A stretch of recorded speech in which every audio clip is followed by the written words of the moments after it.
Welcome to 28 Days and Beyond, where we celebrate our history, our heritage, our culture, and our own authentic voice. And once again, we got a great guest, and we have a few things in common. We do. Tanya, welcome to the set. Thank you. Thank you. I'm happy to be here. Tanya, give people a snapshot of who you are and what you do. Well, what we have in common, Yeah. I was born and raised in New York. I was born in Harlem. I was raised in Brooklyn. I lived in Queens. Now I reside in New Jersey. I went to New York City Public Schools, and then I went to Binghamton University, where I got my bachelor's degree. I went to law school at Toro Law School, Jacobs Futsburg Law Center. I became an attorney in 1995, 20 years. Wow. And I started working as a lawyer for some insurance defense firms, and in 2001 I became a partner, and I've been a partner since 2001 in my firm. So now, wait a minute, you was in 3 boroughs. Now, wait, they say Queens is the biggest as far as geography, but Brooklyn got the most people. Brooklyn got the most people. So what was the cultural context you grew up in? Well, I grew up in a place, in a time Okay. when light-skinned, long hair Okay. was evil, and everybody wanted to beat you up. Really? Yes, I'll meet you at 3:00. Was my favorite line. I was like, why? What were we doing at 3:00? But the funny thing about it is, I think it was just the insecurities that we saw. We didn't have black dolls. Yeah. We didn't have things to relate to. So growing up in Brooklyn, if you were light-skinned, you were related to another type of race. And that was our discrimination in our own community. As a result of that, I had to defend myself a lot. So I became really aggressive. I became firm. I just wanted to defend myself because I know that I'm a good person, and just like anything else, you don't want to be judged by the color of your skin, even from your own people. So we had to stand up and have a voice, and that was our voice. Listen, I'm just like you, and that's a part. My biggest role in this life is a mom. I have a 17-year-old boy who I have taught him in this climax to be respectful whenever you're stopped by a cop. We can deal whatever the issue is later. But if you're stopped by a cop, you give your name, just say what you have to say, be quiet. With all due respect, officer, my mother is an attorney. Please give her a call. I wish to remain silent. And that's it. And we have to teach our kids that in this climate, it's easier to deal with whatever you feel is being wronged at that moment later. Don't escalate it when there's no witnesses. Don't escalate it when there's no one to defend you or to protect you at that moment. Let's deal with it later. And then I have 2 little girls. Wow. They're 11, Maya, Yeah, okay. and Jada, 7, and I'm teaching them to be inspired by hard work, to be inspired by, being a good person and being diligent and being prepared and studying hard so that they can follow my track. Even if we go in separate directions, they will have the core ingredients to be successful. Now, what made you get in the law? I heard you say you had to defend yourself. Now you defend people. What made you inspired to be an attorney? My brother, Okay. who stayed in trouble. You ever remember that movie, And Justice for All? Yes. And one of the things is Al Pacino got up there and he said, "You're out of order. This whole court is out of order." Yeah. And that was in reaction to a young black kid being sent to jail for something he didn't do. And when my mom used to get the phone calls when my brother, he was in jail for whatever reason, she would pack me up, we would go down to court, and I would see how lawyers were making deals in the hallway with respect to my brother's life. Telling my mother, listen, just plead guilty to this. And my mother was like, I didn't do anything wrong. Why should he plead guilty? And I saw my brother going through a system where he wasn't protected. So in my mind, I said to myself, well, if I have a chance at life, I'm going to do this. I'm going to make sure that whoever needs a voice will have a voice. Wow. Well, now, man, you just brought something up in me. So now you represent the system in part, right? And how do you make change within the system when you see these discriminatory actions taking place with people in communities of color?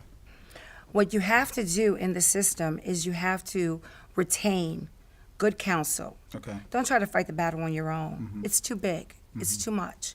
If you feel that you've been mistreated or if you feel you've been discriminated against, call an attorney. Tell the attorney your story. See if you have a case. Use the system to be compensated for whatever happened to you. Don't try to use this, don't try to be a voice in the street. Don't promote violence. Don't promote things that is only going to make a situation worse. Use your voice to educate. Use your voice to have a lawyer speak on your behalf and let the whole world know what's going on with you. And I think we need to use the internet, we need to use communications, we need to use all of the different social media outlets and resources to have a voice about what's going on, as opposed to taking it on your own or being angry. So when a person comes up to you, you're angry that you've been wronged, but what have you done about that? No, wait, no. How I gotta have ask you this. resolved that? I got to ask this question. So when you show up in court, what are people's impression when you walk on the scene, being an attorney and being a woman? Go I got to ahead. tell you, 20 years ago when I first started, whenever I walked into court, they saw me as a young black woman. They weren't expecting me to be prepared. They weren't expecting me to be articulate. They weren't expecting me to be able to make a strong argument or to be able to defend my client. So because I believe that the legal profession is a privileged, minimally diverse profession, I always felt the need to step outside of the perception of just being a young black woman. It wasn't my opportunity to fail. So when I went into court, I was extra prepared. I knew the law. I was prepared to fight, to argue, to defend, to do whatever I had to do to represent my client zealously, effectively, and to get the result that I went to court to get. So when they initially saw me coming into court, they were like, oh, she's a young lawyer, and she's a neophyte. She doesn't know anything. And when I opened my mouth and showed differently, then the perception became, she's aggressive. You know, she's all kinds of adjectives. And I should be flattered by it because, you know, they said bad press is better than no press. Yeah, yeah. Good, you know. But I was offended that just because I was prepared and I knew my stuff, that it became a negative. The perception of me not knowing what I'm doing is a negative. And now that you know that I know what I'm doing, I'm now still perceived in a negative. Well, people don't know 95% of prosecutors are white males. The other thing is, why do you believe that our stereotypes, people of color, stick with us as opposed to all other groups?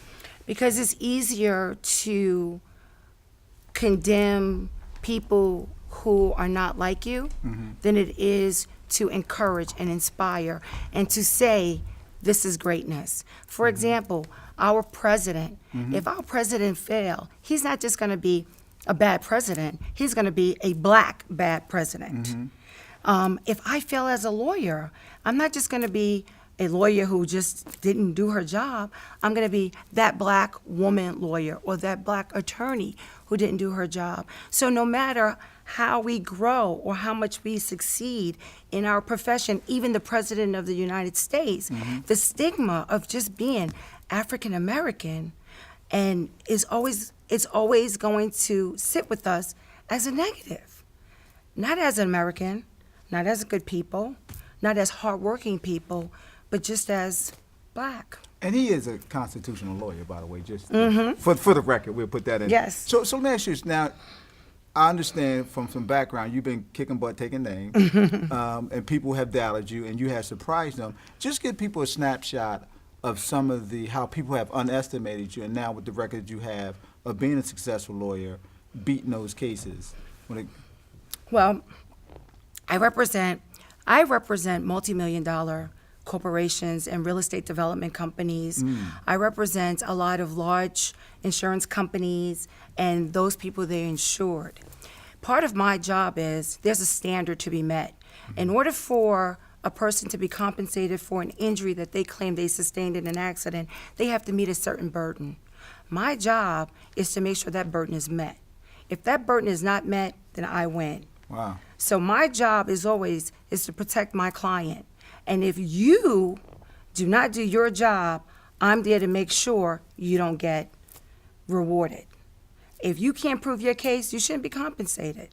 And that's my job, is to make sure that if you don't meet that burden, we win. Oh my goodness, this is a Law and Order episode. And hey, look, we thank you once again for tuning in with 28 Days and Beyond, where we celebrate our history, our heritage, and our culture. And we would like to thank the attorney, the esteemed attorney, Tanya Branch, to the set. Thank you for coming to the set. Thank you. Thank you for for having me. And having we ask you me. to tune in once again. Hey, Thank you.